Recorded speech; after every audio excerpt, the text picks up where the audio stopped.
Hey y'all, Grant Sastre of LSU at the voice of college football, and I thought I was gonna have a pretty chill night. I actually have my pajamas on, but I have some big news for y'all. Remember I was telling you about that all Big 12 safety AJ Haulcy and how he was taking a multi-day visit to Baton Rouge? Well, it just broke, according to Pete Thamel, that he will be committing to LSU. Um, I said that there was a great chance that he was going to commit to LSU. We already know that his agents wanted him to play in the SEC to get him more pro looks. Of course, he was an all Big 12 safety at Houston, right? And that's a Power 4 conference. And he also was an all conference safety at New Mexico his freshman year. And after his freshman year, he transferred to Houston. He's a 3-year starter. He was a 3-year starter. He started both New Mexico and Houston, and now he will bring his talents to the Ponderosa. A huge get for LSU, and it just seems like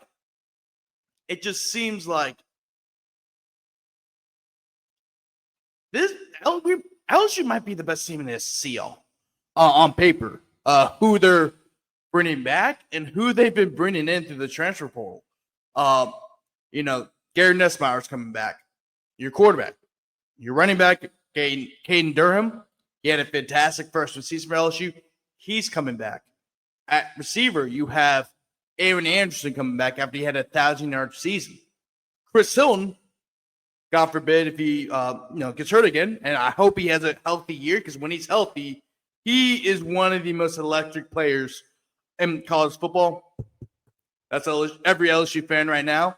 But then also you brought in Nick Anderson and Barry Brown through the transfer portal. You turned Trey'Dez Green, and he looks like he's about to be a bigger piece in this offense. And you also brought in Bauer Sharp to complement Trey'Dez Green. So you now have you're going to see a lot of 2 tight end looks. And of course on defense, your defensive line is solid. You already added Bernard Gooden to the interior of your defensive line. A defensive line that is not only bringing back Dominic McKinley and Ahmad Bro, and on the interior, you're also bringing back Jacoby and Guillory, who was able to get a 6-year of eligibility from the NCAA due to his injury. So he's coming back. And on top of that, you already know how nasty the edge rushers have been.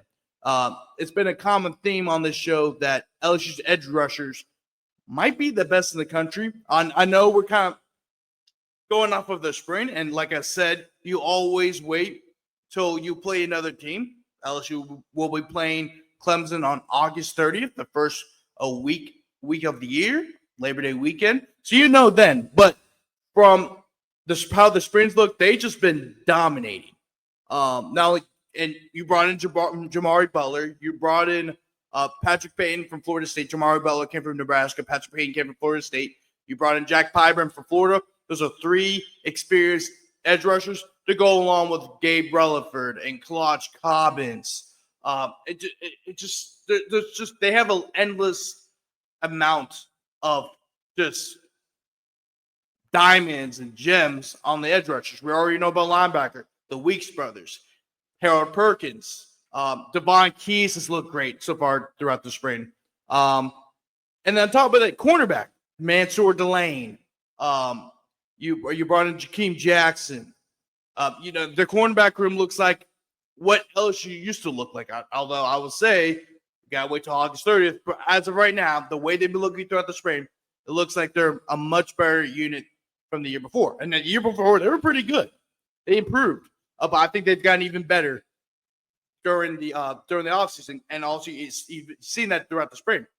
But safety was kind of the weak link of the defense, similarly to the offensive line, how it's kind of the weak link right now. The same with the safety. What the safeties are, the defense is what the offensive line is to the offense, right? But the safeties, they did look like they've developed nicely. Of course, Javier Toviano has gotten a lot of reps with the first team. You brought in Tamarcus Cooley from NC State, who's a very experienced safety. He could play deep. He could play in the box. He could play in the slot. He's a very versatile safety, but he's going to be playing a lot in the in deep packages. But then also, Deshaun Spears has looked great. Joel Rogers has really stepped up his game throughout the spring. He made a lot of plays during the spring, and then on top of that, Austin Osbury will get some reps as well. That's Virgil Osbury's son.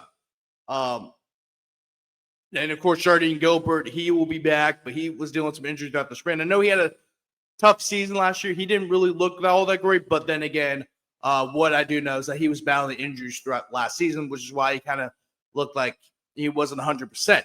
But now you bring in a guy like AJ Haulcy, guys, a two-time all-conference. He had 5. Let me bring up his stats again for you guys because actually I already have it open.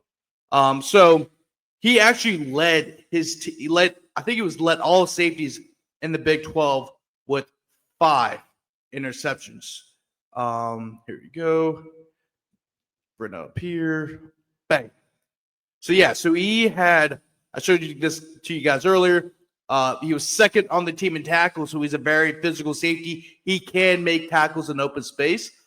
He was second in the Big 12 in passes defended, so he had 13 pass breakups, and he also he tied for first in the Big 12 with 5 interceptions.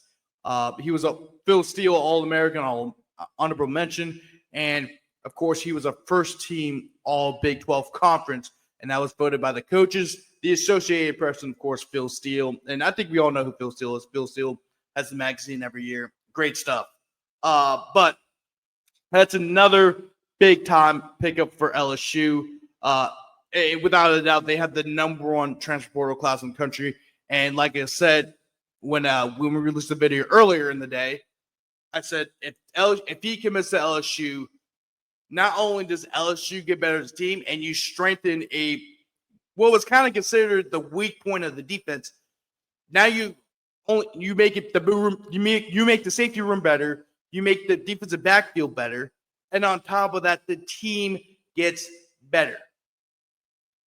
Because of his commitment, the expectations raised. We all know the deal. LSU, this is the best team that Brian Kelly has had at LSU on paper. He has to succeed.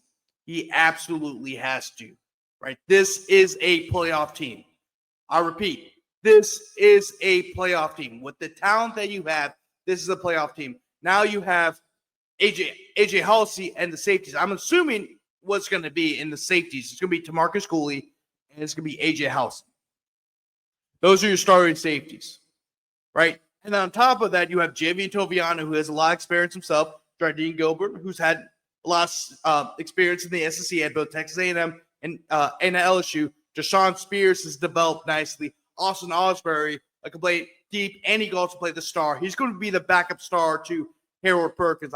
He's going to be in a lot of pass packages when Harold Perkins, moves that inside or whatnot. I mean, this Blake defense coordinator Blake Baker's going to have a lot of tools to work with, and I'm really, really excited about what this defense looks like. I won't be able to see them in person until August. That's when fall camp opens up. But from when it looks like, LSU has landed another big-time transfer portal. And it's funny. It's funny how I bring this up because I remember when Brian Kelly was at his press conference. It was the one after Oklahoma. And, he's talking about see you at the national championship next year. I'm going to try to find that tweet. Here we go. I'm going to show this to you guys. This is what Brian Kelly said sarcastically, we're taking receipts and we'll see you at the national championship this team is building. That was after the game, Oklahoma game. There was a lot of younger players that played in the game. Dominic McKinley played a lot. Ahmad Bro was starting. There's a lot of younger players that actually played in that game. When he said that, the first thing I tweeted out was BK may go on a 2022 Jay Johnson transfer portal tear this offseason, right? And for you guys, and of course, a lot of you guys are LSU fans. You guys may know what I'm talking about. After LSU lost in the regional against Southern Miss, this baseball, They lost in the regional at Hattiesburg to Southern Miss. And Jay Johnson looked pissed. Like, royally pissed. And you could tell that, like, he was thinking, he was saying stuff, this is never happening again. Went out of the transfer portal, signed Tommy White and Paul Skeens. No, there's some other players too. Tommy White and Paul Skeens. Those were the top 2 transfer portal targets when the portal opened. Of course, Paul Skeens is arguably a top 5 pitcher in MLB right now. And Tommy White, of course, is one of the best hitters in LSU history. Of course, he hit the famous walk-off home run against Wake Forest to send LSU to the College World Series Finals, where they ultimately won it by defeating Florida 2 games out of 3. So that, I'll tell him. I didn't add it. Here you go, right there. That's proof. I didn't know why I didn't add it to the screen. But Brian, let me go to the screen real quick. To kind of show you guys a little bit better, but I don't care about reaching the user. But Brian Kelly and LSU's direction. We're taking receipts, and we're going to see you at the national championship game. This team is building. BK may go on a 2022 Jay Johnson transfer portal tear this offseason. Hashtag LSU. And it all is coming full circle. He has done it. But you have to play. You got to play games, and you have to show it on the field. Can LSU do it August 30th against Clemson? We'll see. But with the signing of AJ Haulcy, I think LSU has the pieces needed to win those big games against Clemson. One of the big issues with LSU, why they couldn't win big games, is because they didn't have the right players needed to win those games. Some of that, you just say some of that's on Brian Kelly, of course. But this is what happens when you fully invest in your program. This is what happens when you're aggressive. This is what happens. And when you're aggressive, you win, not only win ball games, but you have the right pieces to win trophies. And when you win trophies, you got to create more room to that trophy cabinet. LSU wants to make more space for trophies. And this is how you do it, by staying aggressive. That's what Jay Johnson did in 2020 after the 2022 season. That's what Ohio State did this season. They went all out and got the right players needed to win a national championship, and it paid off. Now LSU gets to do the same thing. AJ Haulcy is officially an LSU Tiger, and that defensive backfield looks much, much better. I don't think this is the most talented defensive backfield we have seen since you can make a case since 2019. And it has a chance to be even better than that. I'm Grant Sastray of the LSU at the Voice of College Football. I'm going to be writing a lot about this on CrescentCitySports.com. That's where you can find my written work. I also write for TigerBait.com for recruiting stuff. I want to mention that as well. So if you want to find my written work, because you don't want to hear me talk, that's where you can find it. But I'll see you guys next time. And I'm going to enjoy this signing, and so should you. And I already damn well know that Brian Kelly is enjoying this, enjoying the commitment of AJ Haulcy as well. Big time commitment for your LSU Fighting Tigers.